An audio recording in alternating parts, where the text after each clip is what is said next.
कई बच्चे ऐसे हैं जो पढ़ाई से भी जी चुराते हैं, अगर पढ़ते भी हैं तो पेपर देते समय पढ़ा हुआ भी भूल जाते हैं। अगर आपके बच्चे के साथ भी ऐसा हो रहा है तो ऐसे में कैसे करना चाहिए आपको गायत्री मंत्र का जाप, आइए जान लेते हैं। पंडित जी, तो ये माता पिता और बच्चे के लिए दोनों के लिए जरूरी हो जाता है कि गायत्री मंत्र का जाप करें अगर बच्चा पढ़ाई में कमजोर है या भूल जाता है पढ़कर?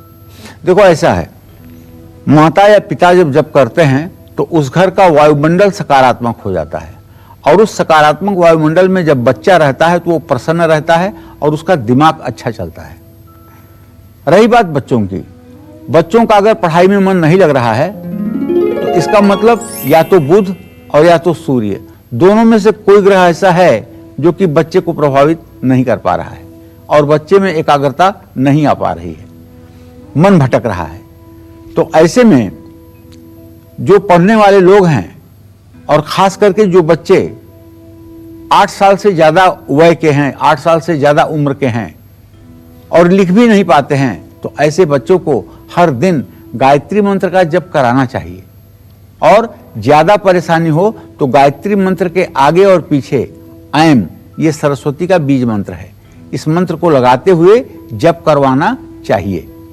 जैसे ऐम ओम भूर्भुवः स्वः तत्सवितुर्वरेण्यं भर्गो देवस्य धीमहि धियो जो नः प्रचोदयात् ऐम। इस बीज मंत्र से मां सरस्वती की विशेष कृपा मिलती है। विद्या, ज्ञान और वाक सिद्धि इसी से प्राप्त होती है। तो निश्चित रूप से जो बच्चे 12 वर्ष की अवस्था के ऊपर हैं उन्हें तो किसी भी हालत में 108 बार गायत्री बोलना चाहिए, सुबह और शाम।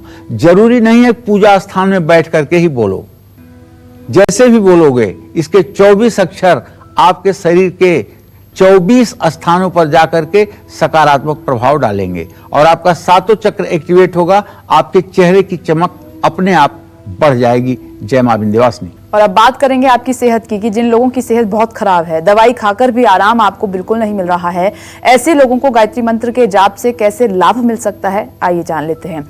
पंडित जी, ये सवाल स्वास्थ्य से जुड़ा हुआ है कि अगर जो सेहत ठीक नहीं है किसी की तो ऐसे में कैसे करें गायत्री मंत्र का जाप? अगर आप असाध्य रोग से पीड़ित हैं, डॉक्टरों ने दोनों हाथ उठा दिए हैं कि अब कुछ नहीं हो सकता है, घर ले जाइए, सेवा करिए, तो एक उपाय मेरा आप आजमा लीजिएगा। उपाय ये है, गिलोय की लकड़ी, गिलोय की लकड़ी जिसे सुधावल्ली और अमृता भी कहते हैं, गिलोय कहते हैं, हमारे पूर्वी उत्तर प्रदेश में इसको गुरुच भी कहते हैं। ये नीम के पेड़ों पर ज्यादा पाई जाती है। गिलोय की लकड़ी को 4-4 अंगुल लंबा 108 टुकड़े बनाएं और एक पात्र में पंचगव्य, एक पात्र में गाय का घी रखें और आधी लकड़ी को पंचगव्य में, आधी लकड़ी को घी में डुबाएं और आम की प्रज्वलित लकड़ियां करके गायत्री मंत्र बोलते हुए 108 आहुति हवन करें। ये हवन 24 दिनों तक जारी रहने दें अपने घर में। बड़े से बड़ा रोग, बड़ी सी बड़ी महामारी और बड़े से बड़ा निराशाजनक स्थिति का भी समाधान हो जाएगा इस उपाय से। अगर किसी कारण से आप परेशान हैं और आपकी बीमारी का सही इलाज नहीं मिल पा रहा है तो आप विश्वास करिए, ये उपाय आपको सही इलाज तक पहुंचाएगा और इस उपाय से आपके जीवन में एक बार चमत्कार का दर्शन जरूर होगा। अगर आपकी बीमारी बिगड़ रही है और आराम नहीं मिल रहा है तो ऐसे में एक तांबे के लोटे में जल भरकर उसके सामने लाल आसन बिछा करके बैठ जाइए। गायत्री मंत्र के आगे और पीछे ह्रीम माया बीज को जोड़ करके और पूरे मंत्र का जप करिए। ह्रीम ओम भूर्भुवः स्वः तत्सवितुर्वरेण्यं भर्गो देवस्य धीमहि धियो जो नः प्रचोदयात् होम ह्रीम ओम। तो कहने का मतलब ये बीज मंत्र के जप से भगवान शिव की भी कृपा प्राप्त होती है और अकाल मृत्यु और रोग से मुक्ति मिलती है। गायत्री का तो बहुत चमत्कार है। जिन लोगों के जीवन में सोराइसिस, एक्जिमा, अपरस, सफेद कुष्ठ जैसे असाध्य रोग हो गए हैं और आप जीवन से हार मान चुके हैं तो करिए एक उपाय गायत्री मंत्र का। मैं पूरे विश्वास के साथ कहता हूं 100% में 100% सफलता आपको मिलेगी। बस करना क्या है, तांबे का एक हवन कुंड खरीद कर ले आइए मंगलवार को किसी पूजा की दुकान से और थोड़ी सी आम की लकड़ियों की व्यवस्था करिए। छोटी छोटी आम की लकड़ियां तांबे के हवन कुंड में रखिए, नीचे कपूर रखिए, जला दीजिए और सुबह स्नान करके सफेद वस्त्र पहन करके एक चांदी की कटोरी हो तो ठीक, नहीं तो पीतल की कटोरी में 4 बड़ा चम्मच गाय का घी, 1 चम्मच शहद, 1 चम्मच चीनी, 1 चम्मच काला तिल मिलाकर चांदी के चम्मच से 108 बार गायत्री मंत्र बोलते हुए सूर्योदय के समय हवन करें और रविवार के दिन नमक न खाएं। नित्य सूर्य को जल दें। ये उपाय आप करके देखिए, चाहे ये जितना बड़ा अभिशाप आपके साथ रोग के रूप में लगा हुआ होगा वो निश्चित रूप से ठीक हो जाएगा। और आप लोग अगर मेरी बात को सुन रहे हैं तो आप लोग सोच भी रहे होंगे कि पंडित जी सही कह रहे हैं। हजारों लोगों को इस प्रयोग से हमने बताया है और उसका 100% लाभ मिला है। जो लोग इस प्रोग्राम को सुन रहे हैं वो इस काम को करके देखें, 6 महीने में उन्हें लाभ अवश्य मिलेगा। और हर मुश्किल में आपकी मदद कर सकता है मंत्रों में महामंत्र गायत्री मंत्र। लेकिन इसके जाप की सही विधि सभी लोगों के लिए क्या है और किस समय किस मुहूर्त में गायत्री मंत्र का जप सबसे ज्यादा आपको फायदा पहुंचा सकता है, आइए पंडित जी से जान लेते हैं। पंडित जी, मेरा सवाल आपसे यही है कि हर मंत्र की एक सही विधि होती है। अब गायत्री मंत्र तो महामंत्र है, तो इसकी सही विधि क्या है, सही समय क्या है, क्या स्थान है, किन बातों का ध्यान रखना चाहिए? देखो, गायत्री मंत्र में सबसे पहला ध्यान रखना चाहिए कि आदमी का जीवन जो है पूर्ण रूप सात्विक हो। गायत्री मंत्र जब किसी गुरु के मार्गदर्शन में शुरू करना चाहिए और ये जनेऊ के समय कोई न कोई गुरु कान में गायत्री मंत्र बोलता है। तो गायत्री मंत्र का जब सुबह और शाम दोनों समय किया जा सकता है। ब्रह्म मुहूर्त में सुबह यानी सूर्योदय से 1 घंटे पहले, 1 घंटे बाद तक, और पूर्व दिशा की ओर मुंह करके गायत्री मंत्र का जप करना चाहिए। शाम के समय सूर्यास्त से 1 घंटे के अंदर जप पूरा करें। शाम को पश्चिम दिशा की ओर मुंह करके गायत्री मंत्र का जप किया जाता है और पश्चिम दिशा में मुंह करके सूर्यास्त के समय सूर्य को अर्घ भी दिया जाता है। सुबह स्नान के बाद सूर्य को अर्घ देकर गायत्री मंत्र जपना सबसे फायदेमंद होता है। अगर इसके पहले आप प्राणायाम कर लें 5 बार, नाड़ी शोधन प्राणायाम, रेचक, पूरक, कुंभक, तो शायद आपकी जिंदगी बदल जाएगी। सुबह स्नान के बाद साफ कपड़े पहनकर तांबे के लोटे में जल लेकर सूर्य को अर्घ देने से, और हाँ, गायत्री में कुशा के आसन का विशेष महत्व है। जबकि गृहस्थ लोगों को बताया जाता है कि आप लोग उनके आसन पर बैठें या मुलायम आसन पर बैठें, लेकिन गायत्री का साधक कुशा के आसन पर बैठता है, जमीन पर सोता है और सिर्फ 2 वस्त्र का उपयोग करता है। 1 वस्त्र पहनता है, 1 वस्त्र ओढ़ता है। सांसारिक कर्मों में नहीं रहता है, सोपाकी होता है, अपने हाथ का भोजन करता है। ये सारे गायत्री के साधकों के लक्षण हैं। कुशा के आसन पर बैठकर कम से कम 108 बार गायत्री मंत्र का जप जरूर करना चाहिए।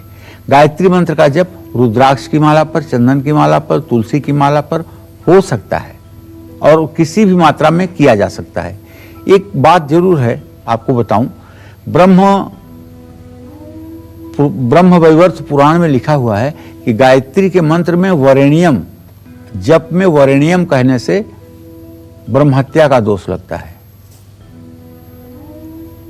लेकिन हर जगह लिखा हुआ है वरेण्यम ही, तो उसमें यह लिखा हुआ है कि जब आप अनुष्ठान ले गायत्री मंत्र का तो वरेण्यम की जगह एकारो जायते इकारह, वरेण्यम की जगह वरिण्यम, वरिण्यम, रे को री कर दीजिए, वरिण्यम जप करते समय। और किसी को बोल के सुनाना है तो वरेण्यम, लिखना है तो वरेण्यम, लेकिन जब जप करना है तो वरिण्यम, ठीक है? क्योंकि कभी कभी कुछ लोग प्रश्न कर देते हैं, इसीलिए इस विषय को मैं बता देना चाहता हूं कि देखिए, सही बात यह है कि ये बहुत गोपनीय विषय है शास्त्र का, इसलिए ये गोपनीय विषय को सुनने के लिए पात्र भी होना चाहिए। तो गायत्री मंत्र जानने के लिए स्नान होना, मन का शांत होना, आचरण में शुद्धता होना और सात्विक भोजन का ही होना जरूरी है। सेहत अगर ठीक नहीं है या अन्य किसी कारण से स्नान नहीं कर पाए तो गीले कपड़े से शरीर साफ करके मंत्रोच्चार कर सकते हैं। मंत्रोच्चारण में साफ और सूती कपड़े पहनने चाहिए, इससे भी लाभ मिलता है। गायत्री मंत्र जप करने वालों को श्राद्धों में जाकर के निमंत्रण नहीं खाना चाहिए, जहाँ तक मेरी जानकारी है। और गायत्री मंत्र जप करने वालों को ये चाहिए कि कभी गुस्से में किसी के लिए कोई अशुभ चीज ना बोले। तो ये तो बात रही गायत्री मंत्र की विधि की, कैसे किस विधि से आपको गायत्री मंत्र का जप करना चाहिए। और आइए अब जानते हैं कि गायत्री मंत्र जपते समय किन बातों का ध्यान न रखने से इस मंत्र का 1% फल भी आपको नहीं मिल पाएगा। ऐसे में इस मंत्र से जुड़ी क्या है सावधानियां, पंडित जी बताएंगे। पंडित जी, सावधानियों के बारे में बताइए।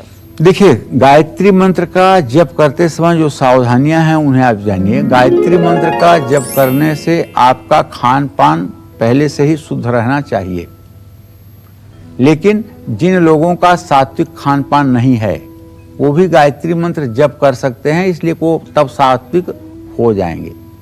क्योंकि ऐसा माना जाता है कि इस मंत्र के असर से ऐसा व्यक्ति भी शुद्ध और सद्गुणी बन जाता है जो बिना स्नान किए और बिना धुले कपड़े पहनकर गायत्री का मंत्र जप करता है, लेकिन ऐसा करना नहीं चाहिए। आप जिस माला से गायत्री मंत्र जप रहे हैं और जिस आसन पर बैठकर गायत्री मंत्र का उच्चारण कर रहे हैं, हर रोज उसी माला और उसी आसन का उपयोग आपको करना चाहिए। और ध्यान रखें कि आपके आसन का और आपके माला का उपयोग कोई दूसरा व्यक्ति न करने पाए। गायत्री मंत्र का जप एकांत में करने से सबसे बड़ी सिद्धि होती है।